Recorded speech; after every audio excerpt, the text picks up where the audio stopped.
अस्सलाम वालेकुम students, welcome to my YouTube channel scientific solution. Students, जैसा कि आपको पता है हमने 9th क्लास की मैथमेटिक्स का यूनिट नंबर 2 स्टार्ट किया हुआ है जिसका नाम है रियल एंड कॉम्प्लेक्स नंबर। तो स्टूडेंट्स, आज हम यूनिट नंबर 2 की एक्सरसाइज 2.4 स्टार्ट करेंगे और उसका क्वेश्चन नंबर 1 सॉल्व करेंगे। तो क्वेश्चन नंबर 1 में वो हमसे क्या डिमांड करता है, use laws of exponents to simplify. तो चलें देखते हैं क्वेश्चंस क्या हैं और उनको सॉल्व कैसे करते हैं। तो पहला क्वेश्चन है जी, 243 raise to power -2/3 into 32 raise to power -1/5 over under root 196 raise to power -1। तो स्टूडेंट्स, चलें इसका सोल्यूशन स्टार्ट करते हैं और हम ये अमाउंट एक मरतबा फिर लिख लेते हैं। सबसे पहले स्टूडेंट्स, हम जो नंबर्स हैं इनको इनके प्राइम फैक्टर्स में स्प्लिट कर लेते हैं। तो हमने सबसे पहले 243 के जब प्राइम फैक्टर्स लिए तो 5 टाइम हमें 3 ऑब्टेन हुआ। इसी तरह से जब हम 32 का को प्राइम फैक्टर्स लेंगे तो हमारे पास 5 टाइम्स 2 हासिल हो जाएगा और 196 के जब फैक्टर्स बनाएंगे, हम प्राइम फैक्टर्स लेंगे तो वो कुछ इस तरह से होंगे, 2 multiply by 2 multiply by 7 and again multiply by 7। तो हमने जो उनकी गिवन एक्सपोनेंट से उनको प्राइम फैक्टर्स के साथ वैसे ही पुट अप कर दिए। आगे चलते हैं स्टूडेंट्स। 5 टाइम्स 3 को हमने 3 रेज टू पावर 5 टाइम्स 2 को हमने 2 रेज टू पावर 5 और नीचे हमने इसी तरह 2 raise to power 2 into 7 raise to power 2 लिख के उनको दिए गए एक्सपोनेंट्स के साथ लिख लिया है। अब स्टूडेंट्स, जैसा कि आपको पता है कि अगर किसी भी बेस के एक्सपोनेंट का एक्सपोनेंट आ जाए तो एक्सपोनेंट्स आपस में मल्टीप्लाई हो जाते हैं। जैसे 3 raise to power 5 over power में -2/3 था, तो यहाँ पर एक बेस के 2 एक्सपोनेंट्स आ गए हैं, तो इस तरह से ये एक्सपोनेंट्स आपस में मल्टीप्लाई हो जाएंगे। तो हमारे पास 3 रेज टू पावर 5 इंटू -2/3 को हम लिख सकते हैं 3 रेज टू पावर -10/3 सॉरी। इसी तरह से 2 रेज टू पावर 2 इंटू -1/5 को हम लिख सकते हैं 2 रेज टू पावर -5/5। 5 जब 1 से मल्टीप्लाई हुआ तो -5/5 हो गया। इसी तरह से हमने नीचे स्क्वायर रूट को ख़त्म करने के लिए स्क्वायर रूट की पावर का एक्सपोनेंट 1/2 लिख लिया। स्टूडेंट्स, जैसा कि आपको पता है कि स्क्वायर रूट को अगर हम ख़त्म करते हैं तो हम एक्सपोनेंट 1/2 पुट कर देते हैं। तो इसी तरह से स्टूडेंट्स, हमारे पास -3 raise to power -10/3 2 raise to power -1 5 और 5 आपस में कट के तो रेज टू पावर -1 रह गया। इसी तरह से यहाँ पर भी आप देख रहे हैं 2 एक्सपोनेंट्स आ गए हैं, तो हमने इनको आपस में मल्टीप्लाई कर लिया तो -1 इंटू 1/2 -1/2 आ गए। 3 raise to power -10/3 2 raise to power -1 और यहाँ पर हम देख रहे हैं 2 डिफरेंट बेसिस के एक्सपोनेंट्स आपस में मल्टीप्लाई हो रहे हैं, तो हमने उनको स्प्लिट ऑफ कर दिया। 2 रेज टू पावर 2 -1/2 और 7 रेज टू पावर 2 -1/2 जी। तो अब अगेन वही रूल, वही लॉ एक्सपोनेंट का कि 2 एक्सपोनेंट आ जाएं तो आपस में मल्टीप्लाई होते हैं, तो हमने उसको ही यूज़ करते हुए 2 रेज टू पावर -2/2 और 7 रेज टू पावर -2/2 उनको लिख लिए। 3 raise to power -10/3 2 raise to power -1 और यहाँ पर भी जब 2 से 2 डिडक्ट हो जाएगा, ख़त्म हो जाएगा, तो 2 रेज टू पावर -1 और 7 भी रेज टू पावर -1 आ जाएगा। तो हमने एक्सपोनेंट्स को ला यूज़ करते हुए सिंपल एक्सपोनेंट्स में एक अमाउंट को ले आए हैं। अब next students, 2 raise to power -1 denominator में भी है और 2 रेज टू पावर -1 न्यूमिनेटर में भी है, तो दोनों आपस में कैंसल आउट हो जाएंगे और हमारे पास सिंप्लीफाई 3 रेज टू पावर -10/3 और 7 रेज टू पावर -1 बच जाएगा।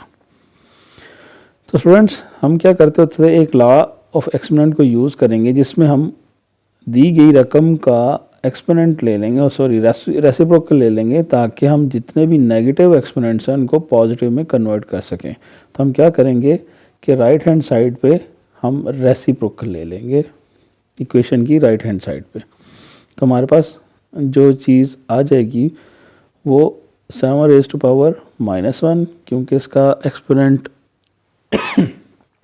एक्सपोनेंट नेगेटिव था, तो जब रेसिप्रोकल लिया तो इसका एक्सपोनेंट पॉजिटिव हो गया। और 3⁻−10/3 था, तो जब हमने एक्सपोनेंट इसका रेसिप्रोकल लिया तो वो डिनोमिनेटर बन गया, और उसकी जो पावर है वो माइनस के बजाय अब पॉजिटिव हो गई है, उसका एक्सपोनेंट पॉजिटिव हो गया।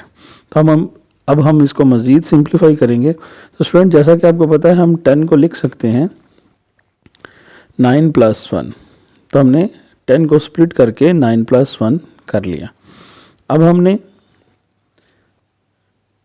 7⁻1 को 7 बना दिया, तो 3⁻9 के साथ प्लस 9+1 के साथ और में दोनों के साथ 3 आ रहा है, तो हमने उनको 9/3 + 1/3 में कन्वर्ट कर लिया। 3⁻9 × 3⁻1/3। स्टूडेंट्स, यहाँ पर एक एक्सपोनेंट का रूल है जो हमने इस्तेमाल किया। बेसिकली होता क्या था कि अगर दो बेसिस सेम हो और उनके दरमियान मल्टीप्लिकेशन का ऑपरेशन हो तो उनके एक्सपोनेंट ऐड हो जाते थे। तो हमने उस रूल को रिवर्स किया है कि एक्सपोनेंट ऐड हो रहे हैं, बेस एक ही है, तो हमने उनको मल्टीप्लाई कर लिया। तो हमारे पास 7/3⁻9/3 × 3⁻1/3 हासिल हो गया। तो 9/3 को जब हमने सिंप्लीफाई किया तो हमारे पास आंसर 3 आ गया। तो हमारे पास एक आंसर आया 7/3⁻3 × 1/3 को क्यूब रूट में हमने कन्वर्ट करके 3⁻³ कर दिया। तो सिंपल, हमारे पास अब हमने इसको 3 टाइम्स मल्टीप्लाई कर दिया। 3 × 3 × 3, 3 3s are 9, 9 3s are 27, तो 7/27 × ³ आ गया। तो स्टूडेंट्स, ये एक सिंप्लीफाइड फॉर्म है, इससे हम मज़ीद इसको सिंप्लीफाई नहीं कर सकते। तो इसको अब हम फिर लिख सकते हैं 7/27 × ³ और यही हमारा आंसर है। उम्मीद करता हूँ स्टूडेंट्स आपको ये फर्स्ट पार्ट समझ आया होगा। नेक्स्ट क्वेश्चन की तरफ चलते हैं, सेकेंड पार्ट की तरफ। 2 × x⁻5 y⁻⁻4 × -8 x⁻3 y⁻2। तो स्टूडेंट, सबसे पहले हम इसको सोल्यूशन इसका स्टार्ट करते हैं। अमाउंट लिखने के बाद मैंने नंबर्स को एक साइड पे कर लिया, 2 और -8 को, क्योंकि दरमियान में मल्टीप्लाई है तो इनको मल्टीप्लाई कर लेते हैं। अब हम क्या करते हैं कि x बेस वाले अमाउंट्स को एक साइड पे कर लेते हैं, x⁻5 और x⁻3। इसी तरह से y वाली जो फिगर्स हैं उनको अलग कर लेते हैं, y⁻4 और y⁻2। तो हमारे पास इन अब हम लॉज ऑफ एक्सपोनेंट को यूज़ करते हैं, जिसके मुताबिक हम दो बेसिस जब सेम हो और दरमियान में मल्टीप्लाई का ऑप्शन हो तो उनके एक्सपोनेंट्स ऐड हो जाते हैं। तो उसी रूल को यूज़ करते हुए 2 और 8 मल्टीप्लाई होकर -16, -8 के साथ x⁻5 + -3 और इसी तरह y⁻4 + 2 आ गया। तो हमारे पास एक simplified form I, -16 x⁻5 -3 y⁻2 plus minus minus और साइन आपको पता है ग्रेटर अमाउंट का होता है, तो हमारे पास -2 आ गया। इसी तरह से -16 x² -y⁻2। तो अगेन हम लॉ ऑफ एक्सपोनेंट के मुताबिक नेगेटिव एक्सपोनेंट को पॉजिटिव करने के लिए उस बेस को रेसिप्रोकेट कर देते होते हैं, रेसिप्रोकल ले लेते होते हैं। तो -16 x² / y² हमारे पास एक सिंप्लीफाइड फॉर्म आ गई थी, जो कि हमारा आंसर है। नेक्स्ट क्वेश्चन की तरफ चलते हैं students. Question number 3। X raise to power -2, y raise to power -1 और z raise to power -4 over x raise to power 4, y raise to power -3 and z raise to power 0 और whole exponent है -3। चलिए इसके solution start करते हैं। सबसे पहले हम लॉ ऑफ एक्सपोनेंट जो यूज़ करेंगे वो है a raise to power m over a raise to power n। जब बेसिस सेम हो और डिवाइड हो रही हो तो एक्सपोनेंट आपस में माइनस हो जाते हैं। आपस में माइनस इस तरह से होते हैं कि न्यूमिनेटर का एक्सपोनेंट माइनस डिनोमिनेटर का एक्सपोनेंट। तो इसी रूल को यूज़ करते हुए हम सबसे पहले y रेज टू पावर -1 से y रेज टू पावर -3 ऊपर ले गए हैं। तो -1 -3 आ गया, क्योंकि y का एक एक्सपोनेंट डिनोमिनेटर में -1 था तो -1 और डिनोमिनेटर वाले एक्सपोनेंट का -3 था तो दोनों आपस में माइनस हो गए। इसी तरह इन्हीं रूल्स को यूज़ करते हुए x रेज टू पावर 4, तो न्यूमिनेटर का जब न्यूमिनेटर का एक्सपोनेंट नीचे लाएंगे तो वो x रेज टू पावर -2 हो जाएगा। इसी तरह z रेज टू पावर 0 -4। तो जब हम इनको सिंप्लीफाई करेंगे तो x raise to power -1 + 3, x raise to power 4 + 2 और z रेज टू पावर 0 + 4 और होल एक्सपोनेंट -3। जी स्टूडेंट्स, तो हमारे पास एक चीज़ आ गई, y रेज टू पावर 2 और x रेज टू पावर 6 और z raise to power 4 whole exponent -3। अब होल एक्सपोनेंट को अगर हम रेसिप्रोकल ले लें तो हमारे पास ये जो नेगेटिव एक्सपोनेंट है होल, ये पॉजिटिव हो जाएगा। तो इसी तरह हम क्या करेंगे, राइट हैंड साइड पे रेसिप्रोकल लेके नेगेटिव एक्सपोनेंट को पॉजिटिव एक्सपोनेंट में कन्वर्ट करेंगे। जी, जब रेसिप्रोकल लेंगे तो x रेज पावर 6 और z रेज पावर 4 ऊपर आ जाएंगे न्यूमिनेटर में और x रेज पावर 2 डिनोमिनेटर में चला जाएगा और हमारा जो एक्सपोनेंट है वो पहले नेगेटिव था, अब पॉजिटिव हो जाएगा। तो हमारे पास एक सिंप्लीफाइड फॉर्म आएगी। अब हम एक्सपोनेंट के एक्सपोनेंट को मल्टीप्लाई सबके साथ कर देंगे तो x raise power 6 × 3, z raise power 4 × 3 और y रेज पावर 2 × 3। तो हमारे पास आ गया x raise to power 18, z raise power 12 and y raise to power 6। तो स्टूडेंट, जैसा कि हम देख रहे हैं अब हम इसको मज़ीद सिंप्लीफाई नहीं कर सकते, तो यही हमारा आंसर होगा। जी, नेक्स्ट क्वेश्चन की तरफ चलते हैं, जो कि एग्जामेबल क्वेश्चन है और कई दफ़ा पूछा भी जा चुका हुआ है एग्जाम में। स्टूडेंट, इस क्वेश्चन में अगर हम थोड़ा सा डीपली देखें तो हमारे पास कुछ नंबर हैं जो कि ग्रेटर फॉर्म में हैं, जैसे 81 है, 243 है और 9 है। तो सबसे पहले हम इनके फैक्टर्स में हम इनको स्प्लिट कर लेंगे। तो चलिए स्टूडेंट सवाल को स्टार्ट करते हैं। जी, सबसे पहले हमने 81 के जब एक्सपोनेंट बनाए तो 4 टाइम्स हमें 3 हासिल हुआ। 3 के हमने, क्योंकि पहले ही सिंप्लीफाइड फॉर्म में, इसलिए हमने उसके एक्सपोनेंट्स नहीं लिए। और इसी तरह से 243 के जब एक्सपोनेंट्स लेंगे तो 5 टाइम्स हमें 3 हासिल होगा। 9, 3 × 3। अब जितने भी फैक्टर्स हमें मिले हैं, जितने टाइम्स है उतनी हम इनकी एक्सपोनेंट्स बना लेते हैं। 3 रेज पावर, ये 4 टाइम्स 3 था तो 3 रेज पावर 4 हो गया। ये 5 टाइम्स 3 था तो 3 रेज पावर 5 हो गया।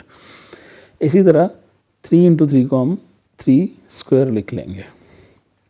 बाकी सारे एक्सपोनेंट जो हमें गिवन थे या दूसरी अमाउंट्स जैसे गिवन थी हमने एज इट इज़ रहने दी।